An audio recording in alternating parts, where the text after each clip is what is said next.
O cara que construiu o próprio cinema, então bora lá ver qual é desse cara aí. Espero que vocês gostem do vídeo de hoje. Deixa teu like, comenta, se inscreva e vamos lá. Design for my speakers. So the first step was to do the concrete pour for the pad. We had to pump this all the way from the street, and the pad itself was exactly 20 feet by 14 feet, which is the footprint of the shed itself. They put these anchor bolts directly into the concrete so that the tough shed could be bolted directly to the concrete pad itself. From there, the tough shed was delivered on a Trazendo as madeiras aí, pá. The lumber is pre-cut by Tough Shed in their factories, and it literally shows up to be installed pretty much in one day. Usually for ours, it took a couple of days just because we had to get a permit for it, and I did permit the structure as a shed on the property. So they literally just carried the walls in and set them in place to then anchor them in with the bolts that were pre-set in the concrete itself. It's really just a two-man process, and they put it up all in the course of pretty much one day, and then had the permit for a final inspection, and then finished it up. You know, anybody can go purchase this Tough Shed directly from Parece Tough Shed and have it installed. So I wanted to start with a very standard shed. Galpãozinho, né, pra guardar coisa e tal. Struts here, and I raised them. So I eliminated all these trusses, and you can see that I have a modified brace system in here that was improved by the engineers. And then the AC was installed. So B&J Refrigeration in Tucson, Arizona was the company that did the install for me. Fujitsu was nice enough to sponsor this video, and we used this mini split ceiling unit, which was perfect because it put the AC air coming into the room directly in the center in the ceiling, so nobody was directly being hit. Fujitsu, vamos dar uma. Smaller space. These mini splits are really nice. I've got 3 of them on my property now for various reasons, and it's just a great way to have controlled AC. And Fujitsu is the only brand that I have on my property, and I absolutely love the finished product that they offer. So the next step here was to do the electrical wiring. A instalação elétrica. Jose, and I proceeded to seal off any open air gaps and put this 3-inch conduit from where the AV equipment is going to be installed. It was a pain to get in there, by the way, just because the space was so tight. Oh, I think they did. Cables. Now on to my least favorite step, which was the insulation. So I had a little bit of fun with it in terms of getting it from my driveway all the way to the side of the property where my shed is, and hopped on my one wheel, and that made short work of transporting all of these rolls of insulation. From here, I was fortunate enough to have my nephews Mark and John, and then their dad Rick as well, help me with the installation of the insulation. Had to have a little family meeting here just to check the progress of it. We started in the ceiling first, and then moved. Nossa, é muita gente pra ajudar, hein, pra fazer. So this is a must to have really good insulation in the walls. Got the insulation done. That was not fun. Now it won't be 100 degrees in here working. Right now I got it down to 78 degrees. Probably going to be my least favorite part of this whole build. Next, it was time to bring in all the sheetrock. These are 5/8" sheets of drywall. I was going to do 2 layers with green glue in the middle. As you can see here, I'm running more speaker wires. I ran speaker wires all the locations I needed before proceeding on to building the riser. So initially I put down some pressure treated wood and used this power actuated gun to put the nails directly into the concrete.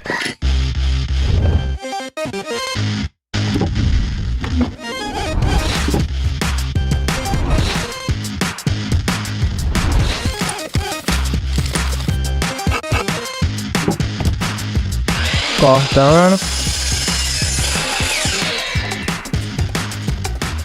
I installed all of these 2x12 joists 16 inches apart just to make it easy to install the insulation that I was going to put in here later. I used my nail gun to secure them all down, and I wanted to make sure this was super solid and sturdy. So I vai das cadeiras. first time I got to see kind of where the second row would be. And at this point, exciting news, the first of the Valencia seats started showing up to our house. Now these were actually the 3 console set that I'm giving away on this video, so make sure you stay till the end for that. More equipment showed up, the Denon receiver, the JVC projector, and those Triad in-wall silver satellite speakers and Atmos speakers, LCRs all showed up. So kind of like Christmas in July for sure when those showed up. I then proceeded to fill the entire riser with insulation, and I vented it so that it could act as an additional pressure absorber behind that second row of seats. I did most of the cutting in my garage, and these are 5/8" sheets of plywood that I used for the riser, and I used some liquid nails before I laid them down to make sure they're super solid, and then anchored them in with some deck screws. And I did 2 sheets, so I did use the Robert's carpet glue in between the 2 sheets just for some additional vibration dampening and for additional rigidity. The carpet glue actually leaves a little bit of flexibility in there as well, so it's not too rigid. Brought in more sheets of plywood and continued to lay them down, cut out the step. I did do a recess step with LED lighting in here just to open up some more space in the room there. Next, on to building the front false wall, which is where the screen is going to go, and it's going to house the LCR speakers and the GSG Audio BTS subwoofer. So I just built this out of 2x4s, and I did kind of design it as I go, but I did hop over at one point into Google Sketch and do some proper 3D renderings. What type of wood, if the AVR equipment rack was going to fit and everything. That out. About that time, the Seymour screen showed up from Media Designers. You got to contact Lou over at Media Designers. They're based out of Chicago, Illinois. Really amazing to work with. This screen happens to have a very cool masking system, which allows me to convert the aspect ratio of my screen very easily. And Seymour Screen even sent me some popcorn, which I thought was a nice little touch there. Super easy to install. I'll show you that here in a little bit. Building out this false wall that was going to house the subwoofer and speakers and everything was probably my favorite part of this build because I really got to design it as I went. More little stress tests here for fun to make sure that everything was really solid. And about this time, I actually had my nephew Mark show up from Texas who needed to do an intern with me, so put him to work, and he was a huge help during this process. Even organized Nossa, é all of my muita tools for me, ferramenta, tá because I was just doido. using them, and came in one day and he had them all Toda hora organized. chega Then coisa more nova. seats, more Valencia theater seating showed up. I have a total of 8 of these amazing Tuscany theater seats in this theater, and put some of them in one of the spare bedrooms in the house, and the other 4 we went ahead and set up in the living room to give them a little test. Ó, da reclina, cara. Lauren testing them out for the first time, testing out the lumbar support, which is really, really solid, super comfortable for her, and there you can see some of my family trying Ó, fica them out. We then moved on to building the upper portion of this. Aí acho que é o filho dele, né? Então ajudando ele. Side, specific to what Stephen Smith spec'd out for me, so that those would be at the perfect access to the ideal listening position. Here we are. No carpet. Lauren and I went and we picked out the carpet. We found a carpet from Mohawk that was super soft but very durable, because this is a shed, so we're gonna be coming into the shed with probably shoes on from the outdoors. We're walking from inside to outside, so super durable but comfortable. E fez isso aí na época da pandemia, né? Então que a gente vai o pessoal de máscara. To help give the room some depth and Na dimension, rua, né? break up those flat walls, and they turned out really nice, I think. The upper soffits, in order to house those Atmos speakers, I just built out of 2x4s, really simple, shallow soffit. I need to create enough depth for those Atmos speakers in the ceiling, because there wasn't a lot of room up there in the ceiling, and it went together pretty well. This is just my own design, so there might be a better way to build these soffits, but it worked out pretty good with the framing nailer. We also then went around and sealed up more air gaps that we were seeing, because it is a shed, and the better you can seal up these air gaps, the more efficient your heating and cooling is going to be. The projector was going to be over 65 pounds with mount, so I decided to put in this sheet of plywood to just give extra strength when we went to go mount that later. Now on to the sheetrock. We started with the ceiling. I've never done sheetrock before, so this was all new to me. In my theater here, there are a lot of fazendo teto agora. Dimensions, and so it was extremely time consuming to cut everything and get it just right as we were installing this, and we were going to do 2 sheets with that green glue in the middle. As you can see here, the second soffit has not been built yet. I kind of built one side first, and then when I figured it out, I would build the other side as I went, which really helped me kind of learn how to do it on one side, and then I just copied it on the other side. So here we are installing the second soffit. I used a laser to make sure that it was perfectly lined up from one to the other, and then Mark handily went along and just marked every single truss for me, and even caught his own noise protection earmuffs, which I thought was pretty cool. Then I hurt my knee. So considering I hurt my knee, I needed to bring in the experts, so got Armando and then his crew in there to do the rest of the sheetrock for me. I'm not gonna lie, I'm not complaining that I had to have somebody else come in and finish this for me, considering I hurt my knee. Armando and his crew did a great job, even installing that green glue, which they'd never done before, but they did a great job when I showed them how I thought it should be installed, and they did it in about 2 days. So again, I'm really glad I had the experts. They went ahead and patched all of the seams and got it all mudded up, ready for paint. In the meantime, I did not stay idle. Mark and I got to work building the GSG Audio BTS, which stands for behind the screen subwoofer boxes. Now these come in what's called a flat pack. They literally just get delivered to you on a pallet, and they're all CNC cut, so it's super easy to put together for the most part. They give amazing directions. You do need a lot of clamps, so you need some patience, but with the help of having another set of hands, which was nice to have Mark, he and I built 2 of these together over the course of about a week, just because we did a little bit here and there. After we finished sanding it, it was time to do the exo hide, which I got from Parts Express. This stuff was super easy to roll on. You could spray on Durtex, but this was just a quick, easy to do it. Final step was to install the 21-inch Eminence drivers that are tour grade, and they are ridiculously good, especially for the price point. So I had to fire them up for the first time. Aí a mesa de som e tudo. I highly recommend GSG Audio's flat packs. These sounded amazing when turned on for the first time.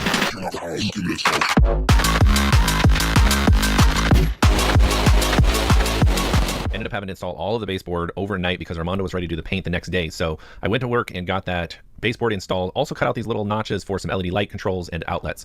Then Armando got to work doing the paint. He did the black ceiling first. Agora habilitar vai lá which this video just does not ter forma de the black is black and the gray is a really cinema, nice, né? comfortable gray on the walls. Lauren found these sconces online, which I thought were really perfect. Add a little bit of gold accent to it, and then I put back in the trim work for the AC, which I did paint black with a spray paint. Per Stephen Smith's acoustic design for the room, I filled the whole front wall with all of the excess insulation, because that's going to act as a pressure absorber for the entire room. I then used some just regular MDF board to close that in and secure that for the screen. Now it was time to install those triad speakers. This went in pretty easily just because I had all the speaker wire run, and these triad speakers are super easy to install after doing the cutouts. And it was a very messy process, so we did try to minimize the dust with a vacuum cleaner while I went around and cut out these openings. This I did overnight because the carpet was being installed the very next day. I also installed some track lighting in the ceiling. I'll be doing a separate video on these and the fiber optic star ceiling. Then I had to clean up the entire space because the carpet was ready to be installed. Carpet is one thing I chose not to do myself, just because it does require a lot of specialty tools to install it, and I wanted somebody to do it right with a nice warranty on it. So I had a local Tucson company come out and install this Mohawk carpet for us. Aí o carpete estão botando agora, né? And we're super happy with the carpet, and of course the dogs for their brand new playroom. Onto the screen. It was time to really finish up the screen wall. So before doing that, I installed these 1-inch sheets of ductboard, which really absorb more sound. And this is going to be behind the screen. It's acoustically transparent screen.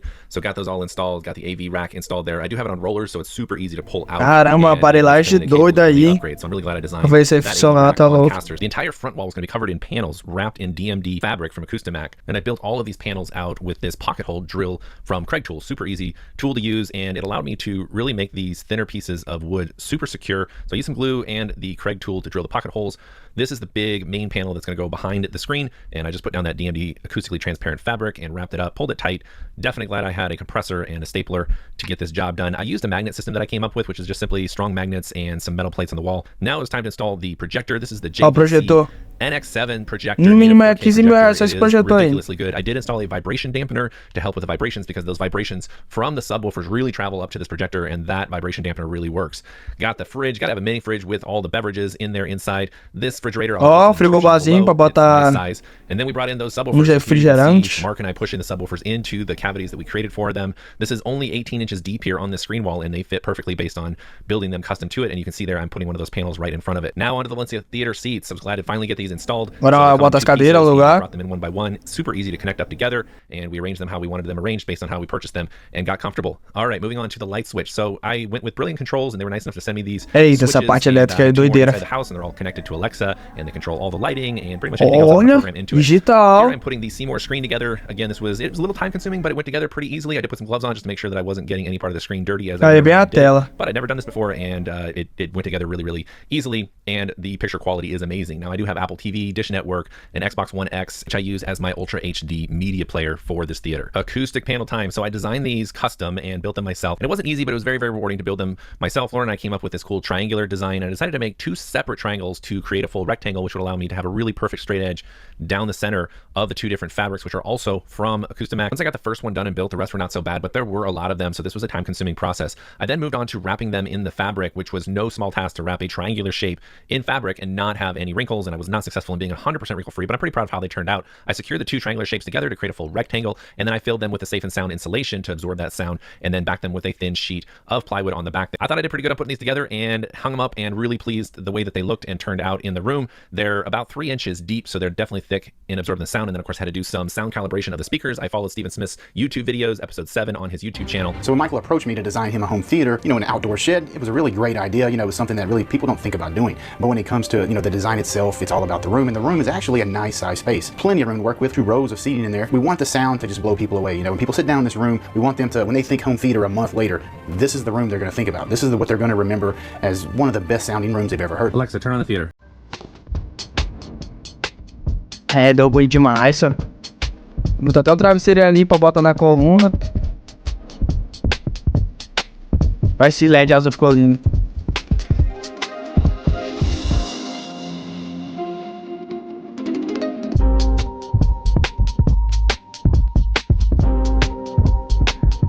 Massa, né?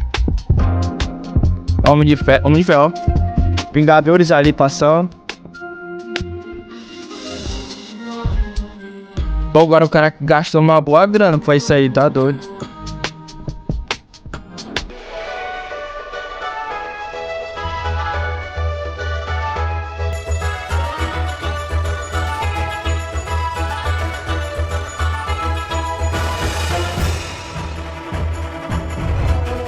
É doido, é?